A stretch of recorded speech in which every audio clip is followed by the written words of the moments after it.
په لغمان کې زه په دې خبر یم چې په دیوالو کې لیکل شوي چې 350 افغانۍ زموږ فیس دی او بیا خلک شکایت کوي چې ستاسو فیس خو 500 افغانۍ دی.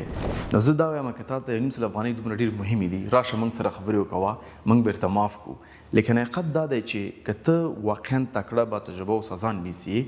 یو ښه تعمیر، یو ښه کمپیوټر لیب، یو ښه ساینس لیب او یو ډیجیټل سیستم جوړی چې په هغه کې ډېر توجه په ده باندې وي چې څنګه یو شاګرد تربیه شي، خپل فکر وکړي، خپل پیغام خلکو ته ورسوي، او ستا کرکولم د اسلام او ساینس ټکنالوژي نه ډک دی او ټول هدف د نه د ګټه وکړي چې شرط ووایم بدون د شک چې لږ به فیس کې فرق وي نسبت د هغه مکتب نه چې هغه په دې شان ډېر توجه نه کوي. نو که چېرته ستا اولاد تربیه تا ته مهمه ده نو باید ته 1.5 افغانۍ پکې ډېر پرواګیر نه شي.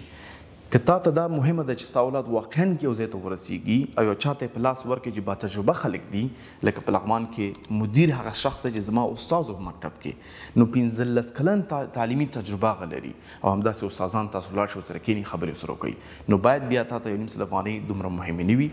په لغمان کې زموږ چې کوم مکتب دی، همداسې په ننګرهار کې، په قندهار کې، پروان کې یو ځل راشئ موږ سره کښېنئ. دا ستا اولاد تربیه فقط زموږ مسؤلیت نه، دا زموږ ستا مسؤلیت دی چې باید یو ځای سره کار وکړو چې افغانستان آینده نسل تربیه کړو. راځه سره کښېنو، هم په فیس خبرې وکړو، هم په نورو شیانو خبرې وکړو، ځکه چې دا یو ځای کار دی انشاءالله. نو که تاسو همدا اوس موږ په مکاتبو کې ځای لرو، په بعضې مکاتبو کې موږ ځای نه لرو، په لغمان کې ځای لرو، نو باید راشئ، داخله خپل اولاد ته ورکړئ او مطمئن یم دا درته زه وایم چې انشاءالله پښیمانه کېږي به نه،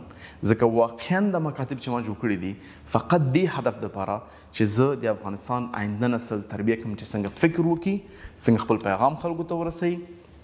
څنګه هم په اسلام پوه وي، په ساینس پوه وي او په ټکنالوژي پوه وي. دا زما هدف دی او په دې هدف باید موږ سره یو ځای کار وکړو چې دې هدف ته ورسیږو. نو لاندې شمارې شته دی، ادرس شته دی، هر یو مکتب چې ته ورته نږدې نو حتما یو دفعه نږدې نه لیدنه وکړه، خپل اولاد بویسه او راځه په یو ځای کار وکړو چې ستا اولاد موږ یو ځای ته ورسوو. جزاک الله خیره.